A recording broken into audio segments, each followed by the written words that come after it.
Hey, good morning everybody, and welcome to Success Coaching Live. My name is Reid. I'm your success coach, and it is Fun Friend Friday, the best day of the week. I gotta tell you, I always look forward to Fun Friend Friday because it gives me a chance to introduce you to some other coaches, some other teachers, other learners, other leaders, people around my world that just have influenced me or shared leadership experiences with me, and it's really great to connect and just spontaneously see what happens. So welcome everybody. Our guest will be Todd. I just got a message from him that he is queuing up and getting ready. So why we wait, go ahead and log in, sign in, do the things that we do, say good morning to each other.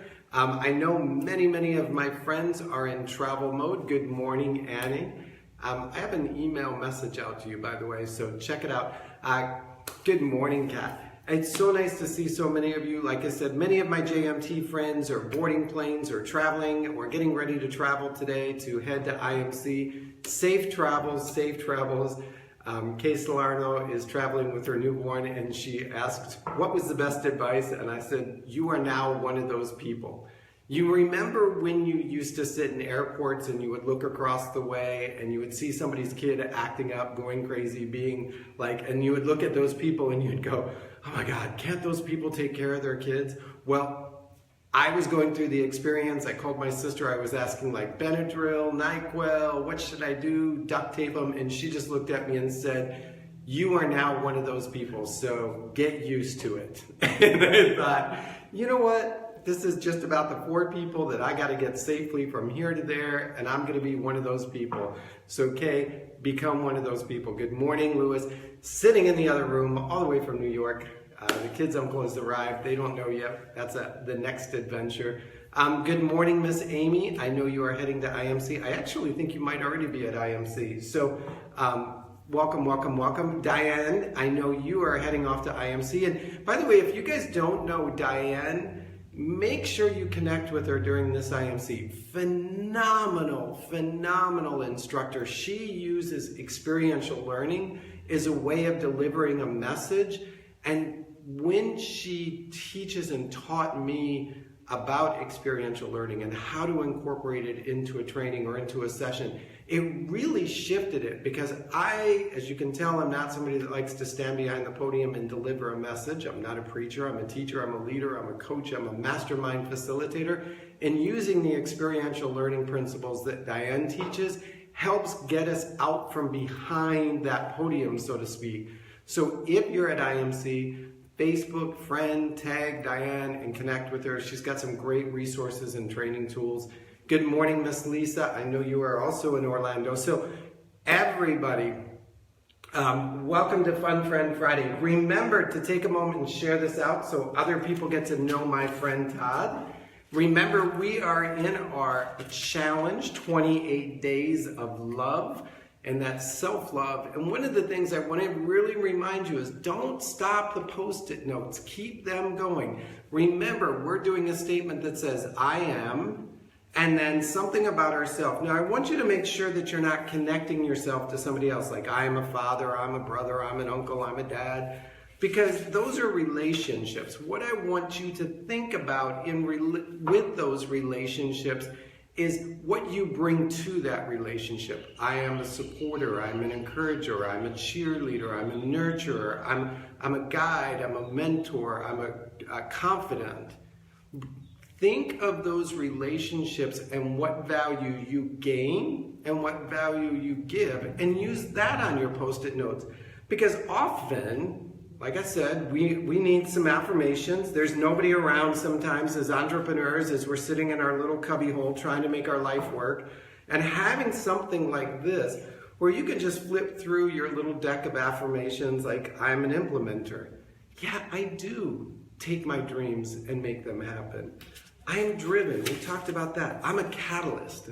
And when I thought about that one, it was like, wait a minute. Yeah, I guess I would best describe my role sometimes in companies and in people is I'm that little bit of extra something on top that gets the whole thing moving. I'm not always the creator. I'm not always the guide. I'm the to you kind of guy. It's like I'm the guy that comes in and maybe pours the acid or pours the sugar or pours the carbon, whatever it is, and makes the whole thing start to bubble up. And so I consider myself sometimes a catalyst. And when I'm in a relationship in a business and I'm worried about what can I bring, I go back to my card and I'm like, Eric, you're a catalyst. Your job here may just be to move it to the next place, next level, next idea. So don't forget your affirmations, 28 of them, 28 days. Good morning, Cindy. I'm going to take a minute now and invite our fun friend Friday guest, Todd. As I always do, there is a bit of an instruction. So if you ever want to do this, this is how you do it. Make sure their phone is on landscape mode, because if you don't, somehow Apple and Android and Facebook don't like doing this, so go like this. Then you just go to the bottom of your screen, swipe across, look for the person, hit their name, click the button that says bring Todd to camera. Todd's now getting an invite. It takes about 2 or 3 minutes. Then he's going to log in. I'm getting a weird up reflection. I feel like there we go. He's being added or invited. But okay, we're beings that are designed to evolve and grow. Good morning, sir. Hey, good morning. And so don't be afraid to offer your space through your journey. So welcome, Todd. How are you this morning? Hey, I'm doing great. It's been a little bit of a rush this morning, but if you knew everything that we have lined up for this day, it's amazing. I started at 5:30 and barely made it into the office in time for this. So it's pretty exciting. I love people that are in the 5 a.m. club. We're either crazy or we're successful. You can't do both. Right. You're either a 5 a.m. or you're just somebody that lays awake all night and things. So I like your office space. Yeah, you know, let me show everyone just a little bit before we kind of settle down. We have a cool space on historic downtown Duluth on Main Street, and just kind of give you a view around it here. We've been here for about 3 years, and we use this creative space for our studies, our consulting, training, and special events. So I'll be doing some leadership things here, and also we open this up to the community. We've hosted school events, activities, art galleries, and we're being used now for some photography and set location. So it's a cool space. I love that. Is such a cool idea that you have a business on the square that instead of just making it about you, you were like, you know what, we've got wall space. Why not invite artists, creative people to come in and use our space to not only enhance it for us, the employees and the staff, but also the community, that people can wander in and enjoy the artwork. And so that's a really creative way of giving back to your community and to entrepreneurs. So smart thing. Yeah. I love that. Yeah. We have some people wandering in thinking that it is an art gallery or a cafe. We have to tell them, you're welcome to come in, but we don't serve either of those right now. So. But you're welcome to look at the art. Exactly. So feel free to wander around the art and call the artist and buy the art. So what is this space used for when it isn't an art gallery? So 7 years ago, right in December, our 7th anniversary, we started a company. My wife and I started a company. For my entire career in consulting, it was a little specialized compared to maybe some of the viewers. The idea is that we took all of the creative things that I've either done or wanted to do, and her ideas, and we just rolled it into an idea that we said, hey, let's turn this into a business, and we're going to make a go for it. So the primary revenue use when we're here together as a company is that we conduct studies and public relations and community engagement for complex development projects, especially transportation. So we get a chance to study the impacts of how a new transportation project may affect the community, for instance. And we get to create media and public meetings to help talk about it. So it gets to use all types of creative energies along with some of the environmental sciences. We have a staff of growing now. We're up to about 10. And so that's how we use it.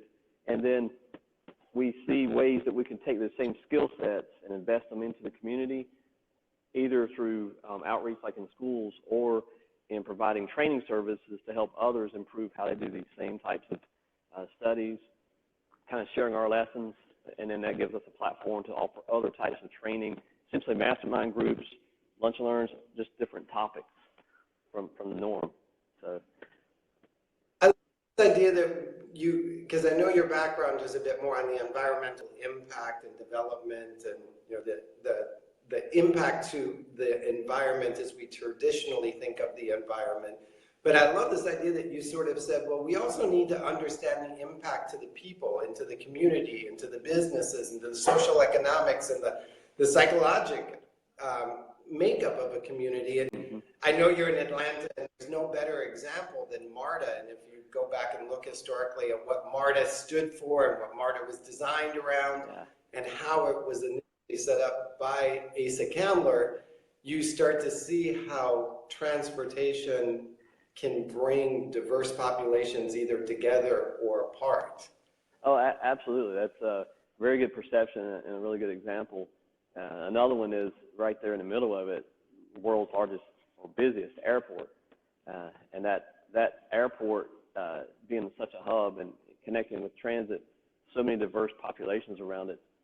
The airport actually had a major project that drew me from North Carolina to Georgia in 1999. That was the environmental studies that were required before they could construct what is their fifth runway. It's the middle runway that wasn't there until 2006.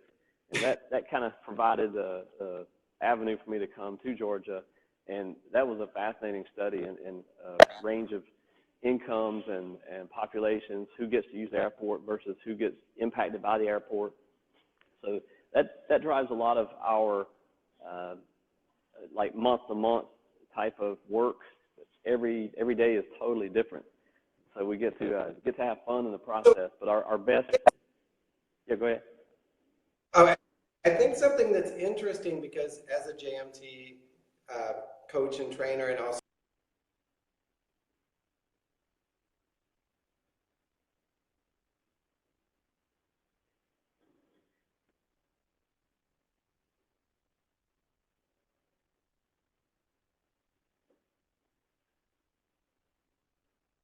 you meet with a company and say, look what you're doing. What is the impact? And because of your background, you see maybe a bigger scope of the impact than maybe the manager that wants to implement a change. Oh yeah. When I came across John Maxwell teachings, I've kind of been a student for more than 20 years, and I've been mentored by a couple individuals that John Maxwell has mentored. So I had been studying the books. When I came across John Maxwell team resources and decided to join, I saw that as a way we could integrate a lot of principles, but I had like a lot broader ideas, and I haven't focused so much on individual topics yet as seeing it kind of inform the way we connect with anyone that would come across in our other studies. So we're going to offer that type of training and combine it with like community responsibility, sustainability initiatives, so that you get a little taste of environmental background, but also leadership principles. It's fascinating. I'm fascinated. I would have, the idea of that, let's build a highway, let's build a road, let's, expand an airport, seems like a very business, economic, growth-driven thing. And I guess I never really thought that there were people behind it that says, well, wait a minute, what is this going to do to the population? What is this going to do to the long-term social economic growth? Are we going to, and again, using MARTA as an example, are we going to segmentize a population because they're at the east end or the west end of the rail system, and they're one stop beyond where the train stops? Or now that they're south of 85, as you know, I'm from Atlanta, and so there's always that you're an OTP or not. You're inside the perimeter or outside the perimeter, and there's such stigma attached to whether you're an inside the perimeter or an outside the perimeter person, that I never thought that there are people that actually sit down and figure out what it's going to take to create cohesion in a community when they build that road. Yeah, it's not easy, and sometimes the choices are not easy, and there's no perfect answer. Much like leadership, it's not going to be perfect, and it's a matter of improving constantly. So you apply lessons, and sometimes the harm to a community can't be avoided, and you find there's funding available to help make it up in some other ways, be it a community center or park or something added. There's a case in Georgia right now in Macon where entire cul-de-sacs are being recreated, moved over a couple miles, so that the essence of a historic neighborhood could be kind of found again if the neighbors want to stay together, because there was no other way for the highway to go through.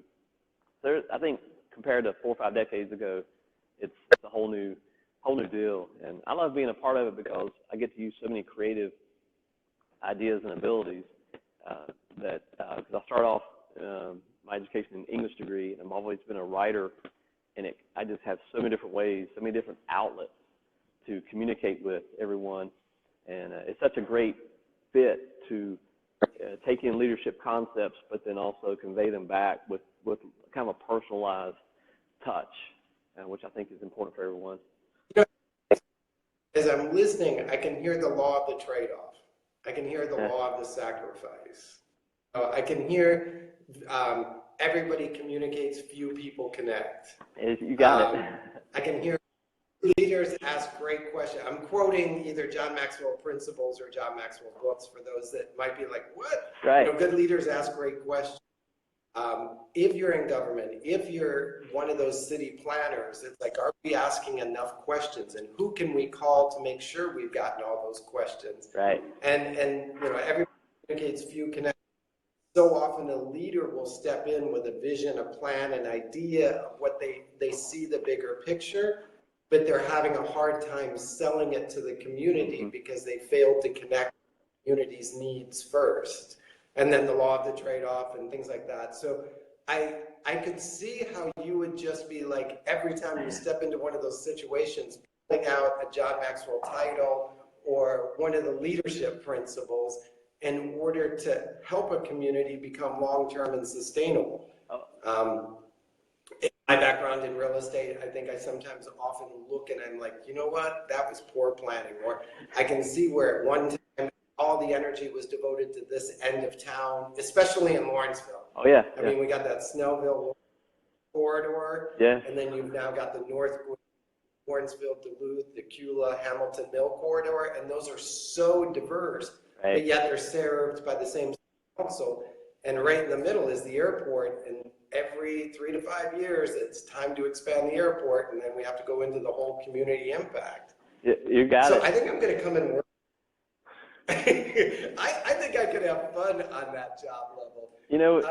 That is. What is the thing, like when you walk into a city, I imagine you work a lot with city planners and city councils and things like that. How do you establish that influence as an outsider? Because I think often as leaders we're called in, but then we have to sort of like show up in a position of authority, or how do you move into that space at a level that allows you to maintain the momentum? Oh, that's a very good question. And I think in this profession, in the discipline of planning and trying to make those decisions, the biggest thing that comes to mind is relationships. And it goes back to John Maxwell too.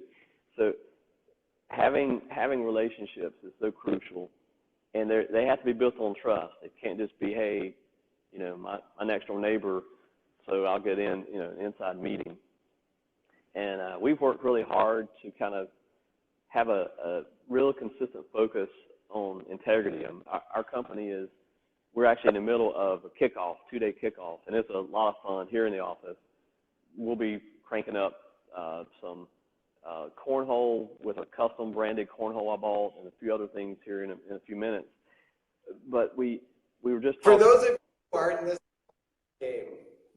Well, it's a farmer's poor version of a quarterback football game. Let's put it that way. We can, but there's a lot of little things that we're doing in this kickoff. But really important thing we did yesterday was talk about our mission and our core values. And we talked about how working with integrity was essentially our top core value.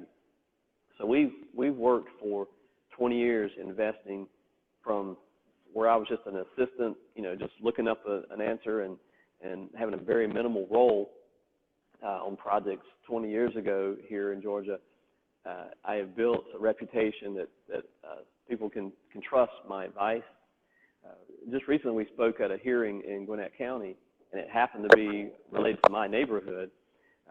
However, I was speaking on behalf of everyone kind of from my background, and I had a chance to get in touch with 4 different county commissioners out of a professional relationship I had.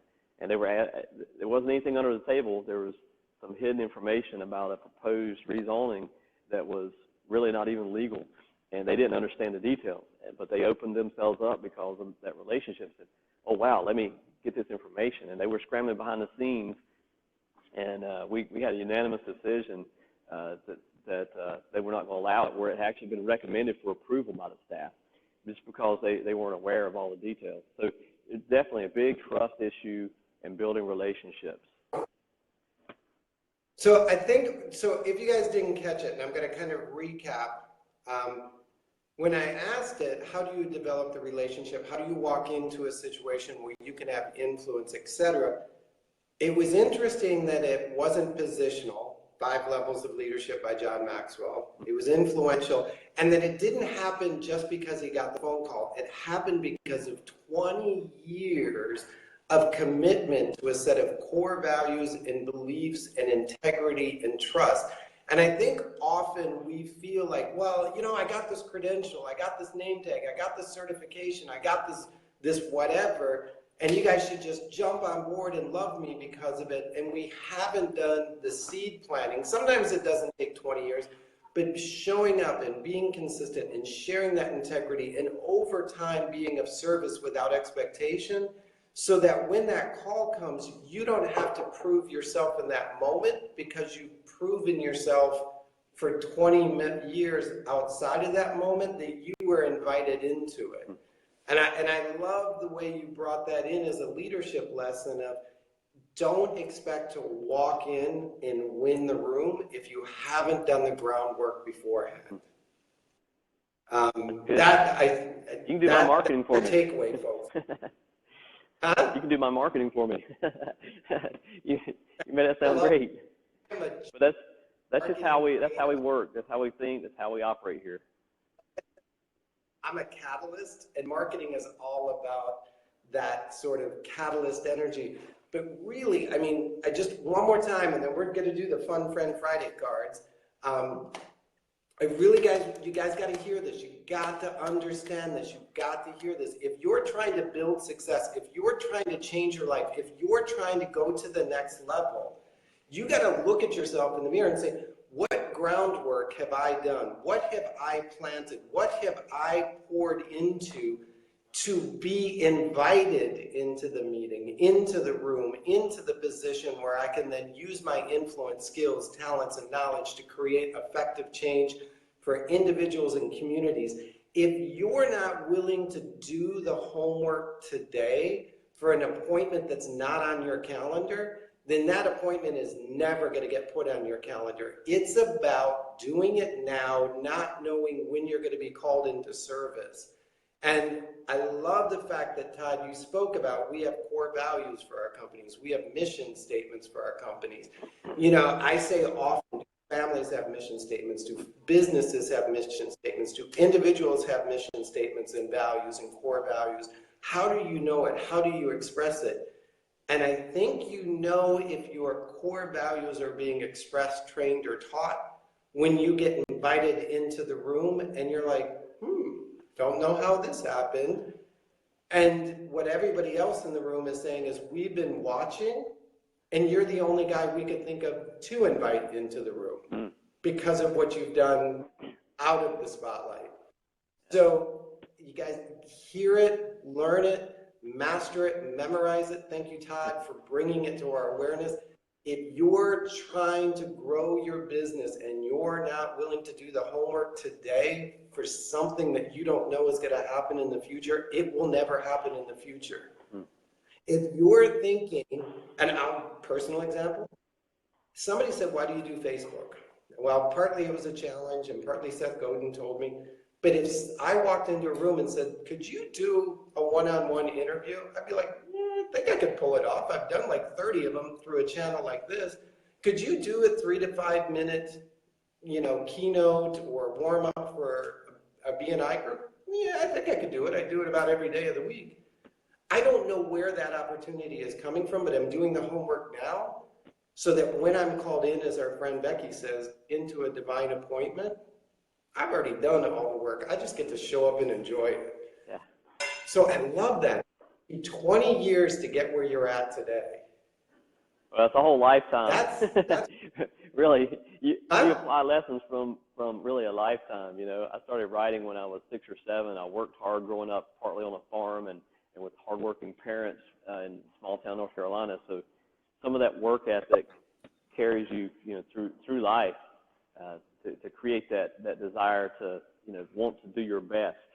That's something you can't just invent. No, I come from that. I did North Carolina time. I did time in Chapel Hill, Durham, Raleigh,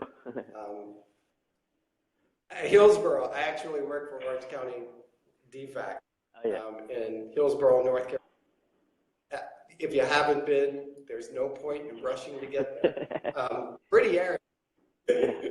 But I always tell a story of how I ended up in a Free Will Pentecostal church in Sanford, North Carolina on a Sunday morning, and I was the only one that looked like this up in there. And it was a 6-hour church service, so I have experienced all of North Carolina. I actually grew up in Sanford, so I know where you're talking about. It was just a side note, it was one of those churches that the women all wore like cafeteria worker outfits. Oh, wow. But they all wore these white uniforms. Oh, wow. And every so often somebody would run around the church and you could feel the church shaking on the foundation. Oh, wow. Okay, this is going to be a long day. And when they let us out, I thought we were allowed to get in our cars and go, but you just went around to the back of the church and there was a big, and that was how they spent the day in the South. It was a wonderful experience, but very far from my Lutheran German heritage. We can always segue back because that's what we do well. It is time for our Fun Friend segment. And so first we got to cue it off with the music because it wouldn't be Fun Friend Friday without it.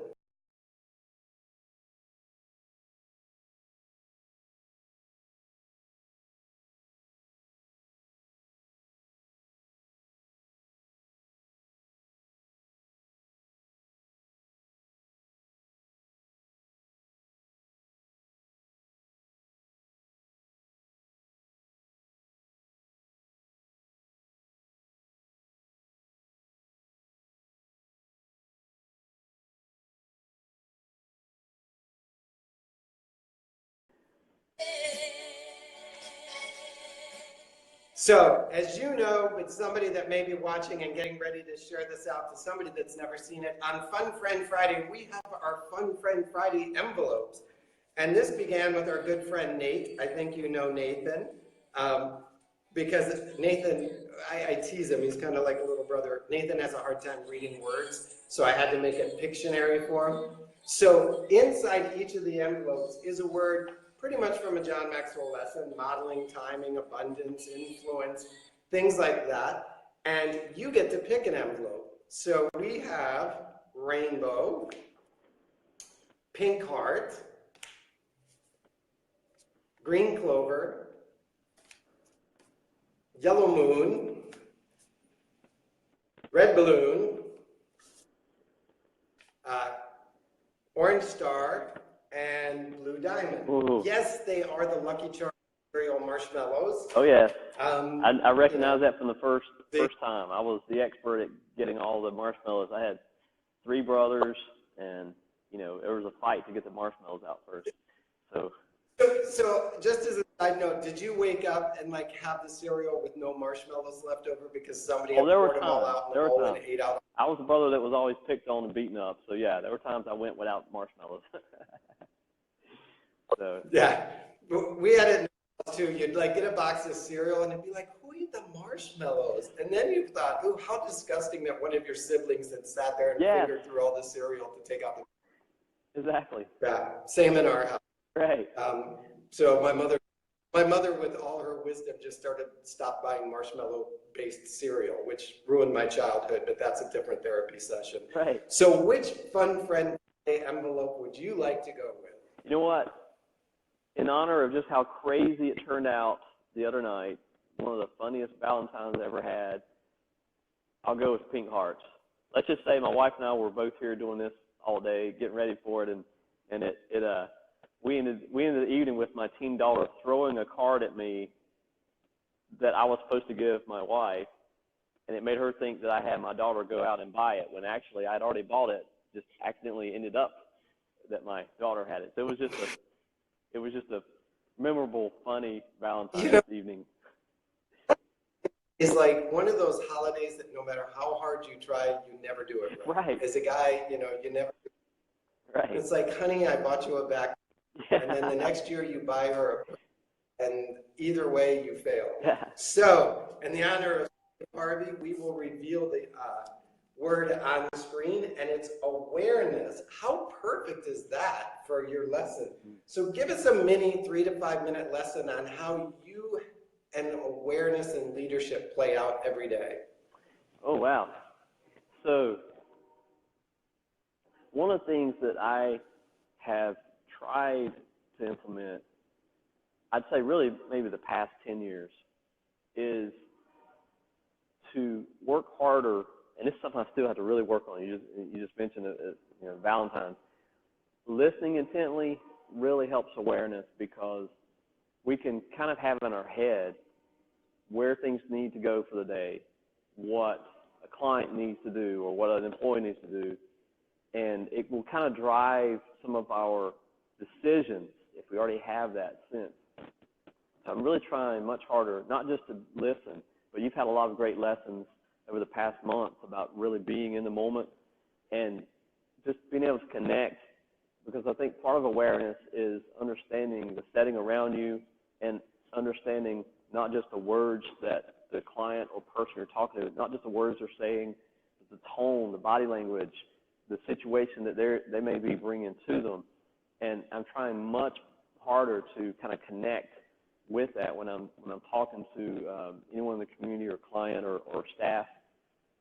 And the other thing that I'm trying to work on is to really, we talk about living intentionally. That word is out there a lot, and John Maxwell has a lot of focus about living intentionally. It's a really good book. Sometimes we can say some of these phrases so much that we don't really connect with kind of the effort it takes to put into it. Living intentionally is not easy because we can get so sidetracked. And so I'm trying to have a much better awareness myself with where minutes go by, where a few seconds, a few minutes here or there, they can really add up during a whole day. And trying to make sure that I can get the best value of that time, either investing it in someone else, not necessarily just staff or just my family. It could be a total stranger. I would much rather invest time in that stranger in some way that could make a difference in her life or his life than just sitting and flipping through commercials or something else, just out of feeling tired. So, the awareness for me is something that I've been working toward, kind of just being more sensitive to not just needs, not so much a neediness kind of thing, but just the different perspectives just that are all around and how that informs any type of a meeting or a client interaction or even a church event, leadership, different things I'm involved in. Those different perspectives and situations, the more I'm aware of them, the more I can relate and kind of come up with a way to engage and help in it that is truly bringing value instead of it just being more of a standard reaction. So that's my first thought about awareness when it came up. I don't know if anyone tuning in has I a love different take. the thing is, and it's a very difficult challenge for most of us, is to get out of self. Mm.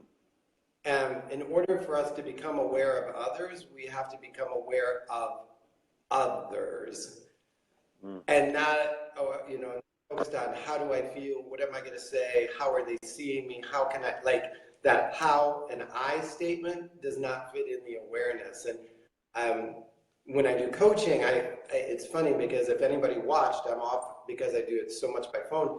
I'm covering my eyes. I'm like trying to block out all the stimulants so I can be present with that voice, that person.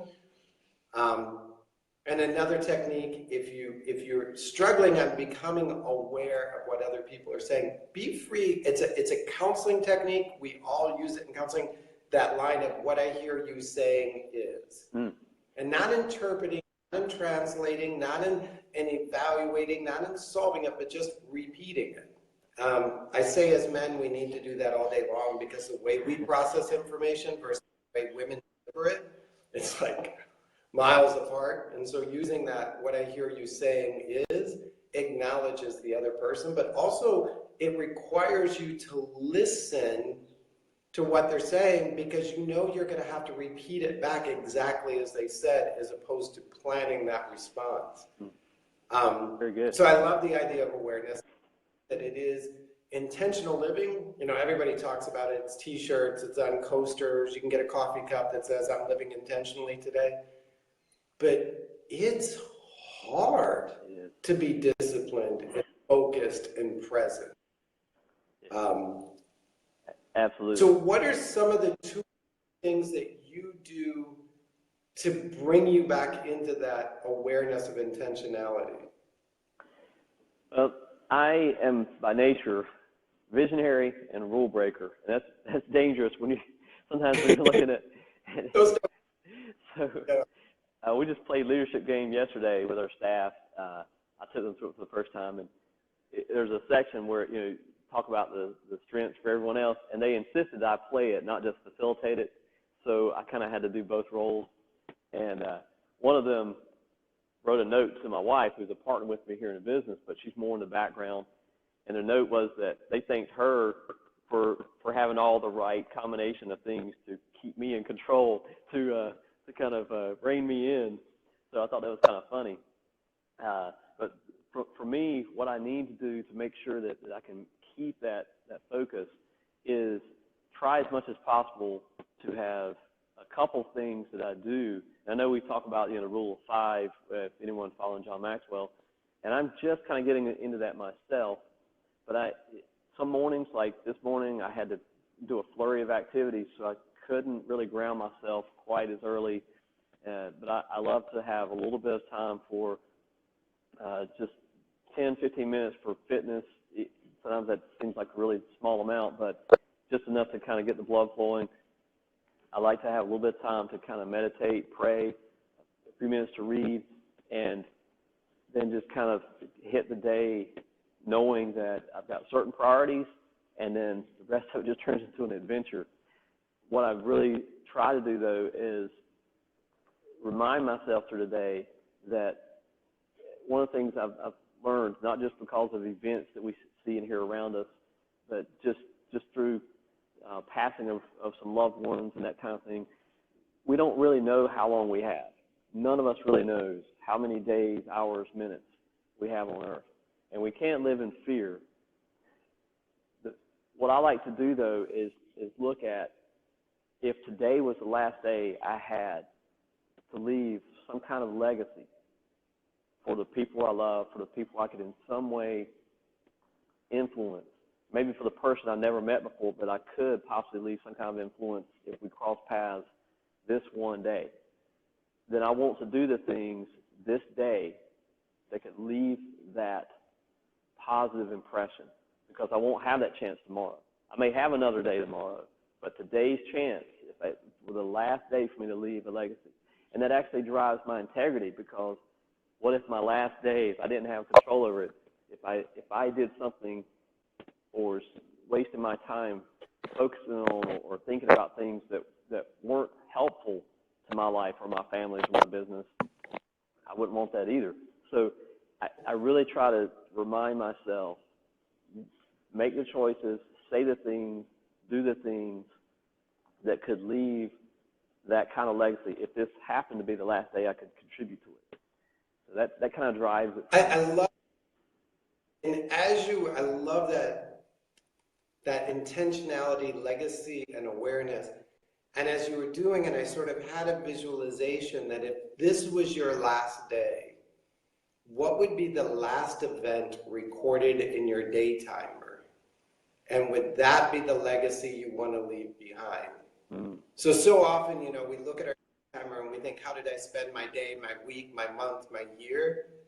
Wouldn't it be interesting to see what leaders and people of influence and, you know, the people that we put up there sort of as our models, what their day timer looked like the day before they passed, or their last day here on their day timer. Yeah. And so I'm going to steal that.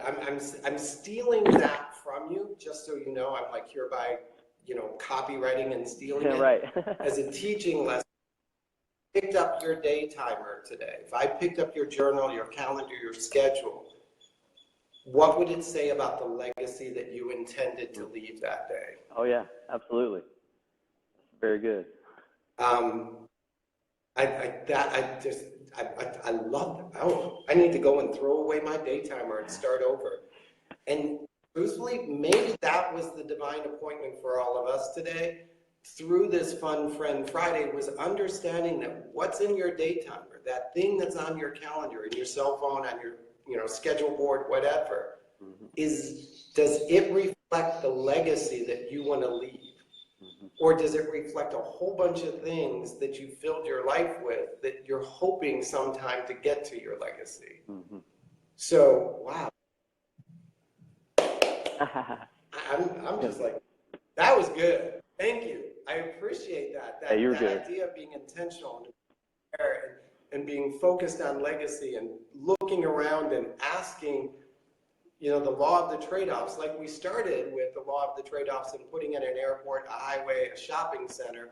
But what is the law of the trade-offs down home on your dinner plate kind of moment in your day timer? What are you trading off for your legacy? What are you trading in for your legacy? And how intentional are you in building that? Oh, absolutely. Woo.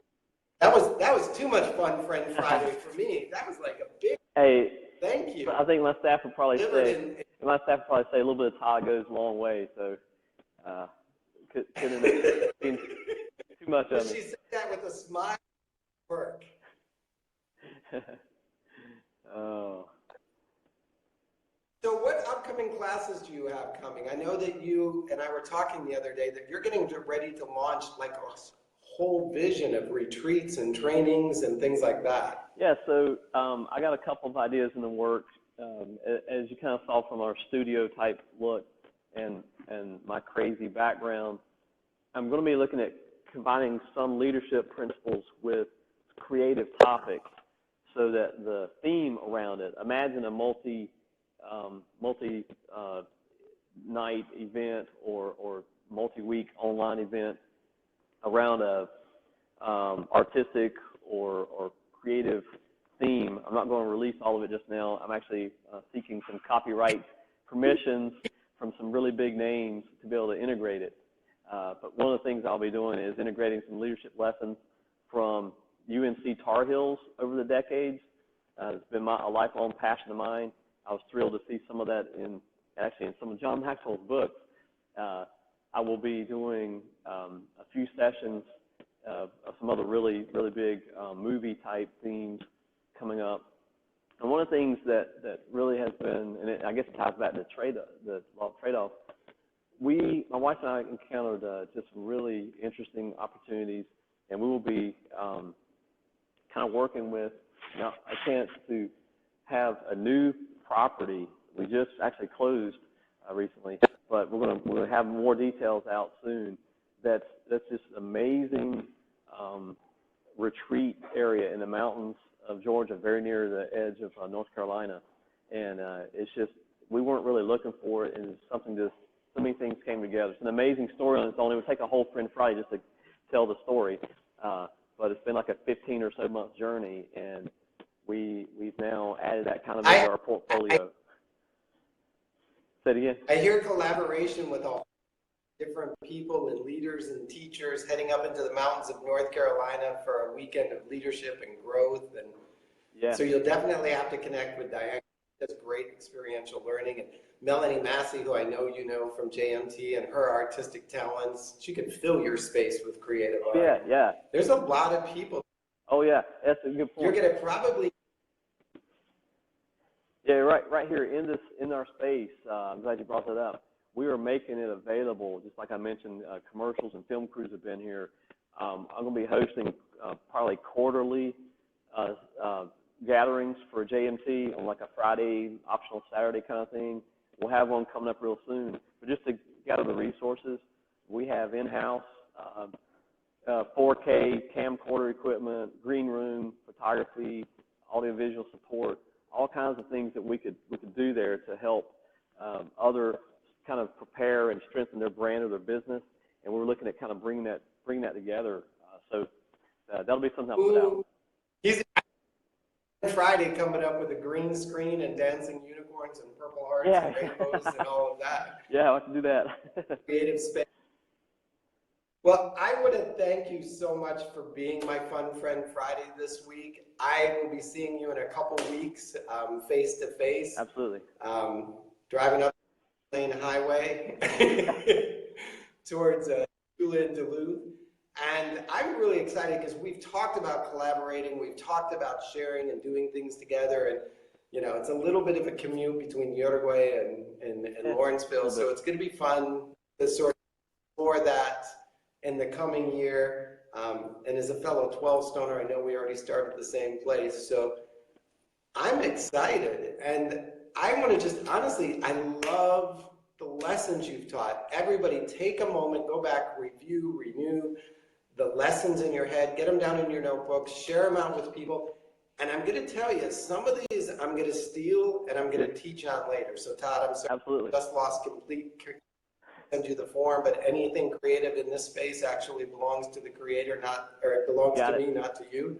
So, but really there is a teaching lesson that you need to explore in that. What does your daytimer look like? And are you writing a legacy or just a to-do list? I can see that as a very big lesson to unpack and teach. And then how aware are you each day about being intentional towards that legacy and those core values? Absolutely. And then I love the lesson you talked about. You don't arrive at a moment of opportunity. You prepare for it 20 years in advance, not knowing it's coming. There you go. So phenomenal. Thank you so much. Oh, just thank you for having me. It's been a lot of fun, and I really appreciate meeting a lot of the others that have been joining in week to week. I don't always catch it live, but I try to. So thank you for your dedication and keeping that consistent. It's funny because this JMT week, so it was a year ago, March JMT, that Seth Godin said, if you want to be a published, or if you want to write a book, you need to write every day. If you want to be, a speaker, you need to speak every day. And so I left that room saying, okay, I'm going to write 100 blogs in 100 days, and I'm going to do 100 speaking engagements in 100 days, and I didn't know how, and that's where the Facebook format showed up. And then when I got to day 100, I'm like, let's just keep going.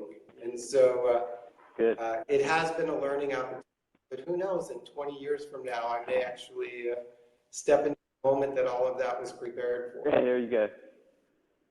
It's been a lot of fun. I appreciate it much. Everybody do me a favor, share this out today so that everybody else gets to know Todd. Go over and connect to him, and then see how you can, if you're a JMTer, talk to him about collaboration. I mean, I know creative people like Todd thrive on collaborative energy and connecting with other creatives and seeing what they can make happen. So I imagine his space is an open door for shared learning. Yep. And our company name is Adrian Collaborative, so you can't go wrong with that. Yeah, there you go. So thank you again, everybody. You go off and have a fantastic day. and live life with success today. Thank you again, Todd, for Thank being you, a everyone. fun Friend Friday. Big success on your kickoff and your weekend events. Appreciate it. And I will see you guys soon. Till then, have a great day. Great. Bye-bye. Thank you. See you, everyone.